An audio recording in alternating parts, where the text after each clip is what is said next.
Subscribe to our channel by clicking the subscribe button. Click the bell button and enjoy the latest uploads from our channel. مقدمه چې دا په دې کې د دنه 3,70,000 روپۍ ریکوري شوه ده. څلورمه مقدمه کې د دنه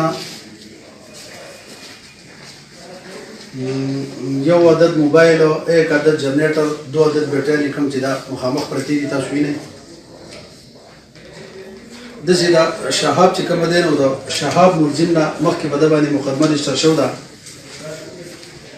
دنه یو موټرسایکل ریکور شوی دی او د چرس یو مقدمه په ده باندې د خرڅولو رجسټر شوی ده. په بله مقدمه کې د دنه یوه غواګۍ چې د هغې نمبر دی AB8047 دا د دنه ریکور شوی ده. او څلورمه مقدمه همدا یو موبایل جنریټر دا بیټرۍ چې کوم مخامخ تاسو وینئ پرتې دي دا د دې ریکور شوی. داسې رضوان الله چې دی نو د ده باندې یو مقدمه رجسټر شوی ده چې په هغې کې دا په چرسو کې نیول شوی جیل د ده له اوس په ضمانت راوتی دی او بیا پرې بله مقدمه له دې شیزونه ریکوري شوه دا اوس کوم مخامخ چې پراته دي. خو د دې نه علاوه بله مقدمه په ده باندې رجسټر شوی ده. دا اوس نوې مقدمه چې به کوم رجسټر شوه په دې کې دا مخامخ سامان چې کوم پروت دی دا بیټرۍ جنریټر دا غټ موبایل دی دا له دوی نه ریکور شوي دي. دا سلیمان چې دی نو د سلیمان نه هم دا شیزونه له دوی نه ریکور شوي دي. داسې په ده باندې مخکې یو مقدمه بله هم رجسټر شوې ده.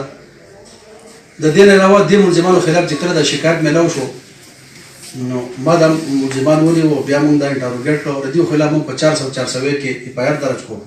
کله چې موږ دې انټروګیټ کړو نو د دې نه موږ دا شیزونه برآمد کړو. دا د مختلف کسانو دي چې د هغې متعلق چا داسې خاص رپورټونه هم نه وکړ او بیا داسې دعوې ته هم تیار نه و. نو په هغې کې بیا موږ د 379 380 د دې شیزونو ازادیانې وکړې عدالت ته موږ پېښ کړه. په هغې کې موږ د عدالت نه کسټډي راواخیسته. دا ملزمان دي ستاسو مخامخ ولاړ دي چې دا اکثر په دې بازارونو کې ګرځي او دا غلاګانې کوي. یو شی بل شی دا تقریبا زیات نه زیات د خلکو ته مسلې جوړې کړي دي پولیس ته مسلې جوړې کړي دي.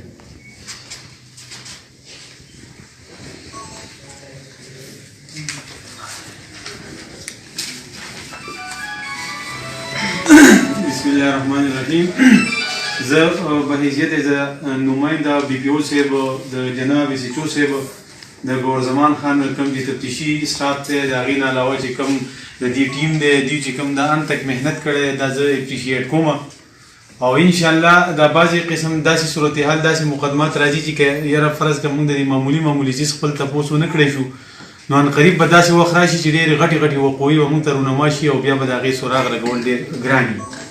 بله د هغې نه غټه مسله داسې ده چې یاره په داسې قسم کیسونو کې موږ ته د ټول نه غټ هارډلز او رکاوټونه په هغه ځایونو کې مخې ته راځي چې کله 400 یا داسې قسم کیسو کې موږ ریکوري وکړو نو مطلب عام خلک دی کوم چې سفید پوشه خلک دی د کریمینل خلکو سره پنګې اخیستو والا نه دي یا د هغې نه علاوه هغې د عدالتونو چې کوم هارډلز دي د هغې فیسینګ نشي کولی نو د دې د وجې نه اکثر هغه خپل مال وپېژني هم خو مطلب هغه داویدارۍ دپاره نه راځي.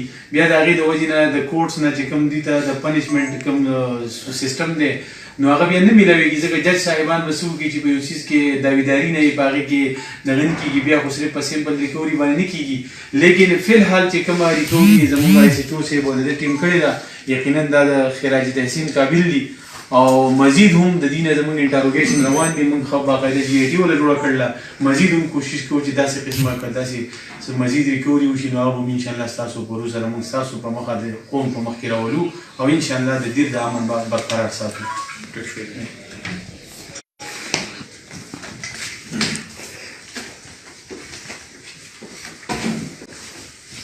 مخ پردگاه